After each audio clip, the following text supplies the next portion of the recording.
हम कामी हैं, क्रोधी हैं, लोभी हैं, लालची हैं। ये हम आप हो सकते, हो नहीं सकते, हैं।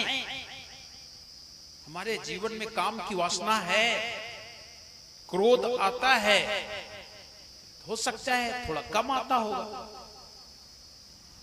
किसी को कुछ ज्यादा आता होगा, लेकिन क्रोध है हमारे जीवन में, लोभ है हमारे जीवन में।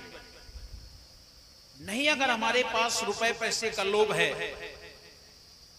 तो सदगुरु से भक्ति के लिए तो मैं कहता हूं कि मुझे भक्ति दो और मुझे मुक्ति दो, तो ये भी तो लोभ हो गया ना, ये भी मेरे जीवन में लोभ है, मोह है हमारे जीवन में।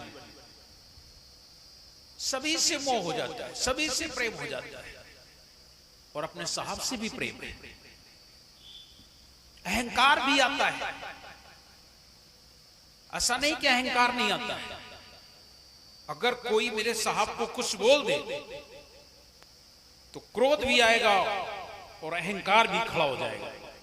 भले वो धार्मिक है, लेकिन है, कोई मेरे साहब को मेरे सामने कुछ कहे तो मुझे बर्दाश्त नहीं होगा, भले ही कोई मुझे मार दे तो मार दे, लेकिन हम अपने साहब को जैसा जानते हैं वैसे ही मानते हैं। और अगर कोई उनके पीछे कुछ कहता है तो फिर हमें सहन नहीं होता है। आप लोग एक शब्द कहा करते हैं, फिल्म में शायद गाया गया है, कोई पत्थर से ना मारे मेरे दीवाने को। अगर हमारे दीवानों को कोई पत्थर से मारेगा तो क्या हम नहीं मार पाएंगे? क्या हमारे साहब को अगर कोई कुछ कहेगा तो भाई मैं भी चुप बैठने वालों में नहीं, हम चुप नहीं रह सकते। हम अपने साहब का अपमान नहीं सहन कर सकते। साहब को हमारे कुछ भी अगर आपने कहा तो भाई हम जवाब देने में सक्षम हैं तो देंगे। कुछ लोग ऐसे हैं कि जानते हैं साहब कबीर को, सुनते हैं, और इतना ही नहीं, वो कहते मेरे परिवार के हैं, ये भी कह देते, ऐसा भी उन्हें जाति से भी बांध लेते हैं।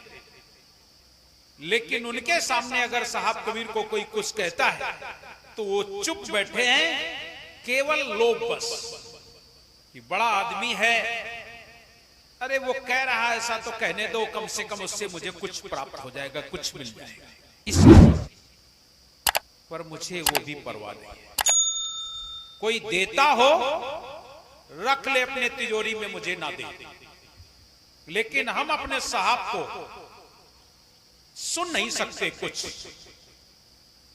हमने अपने साहब को अपने श्वास में जिया है, अपने आंखों से उन्हें पिया है, इसलिए हम अपने साहब के बारे में कुछ भी सुनना नहीं पसंद करते हैं। अगर आपने कुछ भी उनके बारे में कहा तो मुझे बर्दाश्त नहीं होगा, और इसलिए मैं अपने साहब की महिमा गाता हूं।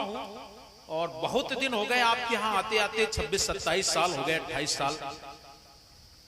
आपने कभी मुझे इधर उधर की बातें करते नहीं सुना। जब भी चाहे आपने मंच लगाया हो तो, और चाहे आप लोग बिल्कुल सहज में मुझे बैठाया हो, तो मुझे साहब ही नजर आता है। साहब कबीर की वाणी नजर आती है, उनके सार सब, उनके द्वारा बताया हुआ मार्ग ही हमें अच्छा लगता है। और आप सबसे हाथ जोड़ के मैं निवेदन करता हूं कि आप कबीर को जानने का प्रयास करें। सदगुरु कबीर जैसा ना इस दुनिया में कोई है और ना कोई होगा, ना कभी हुआ है ना कभी होगा। ऐसे हैं हमारे साहब कबीर। उदाहरण के तौर पे मैं आपको बताता हूं, सदगुरु कबीर साहब ने कभी लाठी डंडा नहीं उठाया। ध्यान देंगे हमारी बात पर। साहब कबीर ने कभी लाठी डंडा नहीं उठाया, जबकि अन्य लोग लाठी डंडा। जितने देवी देवता आपके हैं, बोलो भाई लाठी डंडा है कि नहीं? आप लोग ध्यान दीजिए मेरी बात को, अन्यथा नहीं लीजिए। किसी के पास तलवार है, किसी के पास बर्छी है, भाला है, त्रिशूल है, चक्र है। आप जितने ईश्वर भगवानों को देख रहे होंगे, जिनको आप, उनके पास हथियार है। और दूसरी एक चीज, केवल हथियार ही नहीं है, बल्कि वो श्राप भी देते हैं। अगर हथियार से काम नहीं चलता तो श्राप दे देते हैं। कोई भी आप हमें बताएं जिसके पास श्राप ना हो या जो लाठी डंडा लिए ना हो। हमने तो खूब छाना और देखा है। सब एक तरफ से मैं बता दिया, आप जिन्हें भगवान कहते हैं, ब्रह्मा जी, इनके जीवन में श्राप लगा है, तुम्हारी जगत में पूजा नहीं होगी। श्राप हो गया ना। आज भी विश्व में केवल एक जगह ब्रह्मा जी की पूजा होती है और वो है पुष्कर। बाद बाकी ब्रह्मा जी की पूजा नहीं होती है। जबकि सृष्टि का उद्भव, ये मनुष्य योनि जो है, पिंडज खान की रचना जो है, वो ब्रह्मा जी के पास। लेकिन फिर भी ब्रह्मा जी की जगत में पूजा नहीं होती है। क्यों?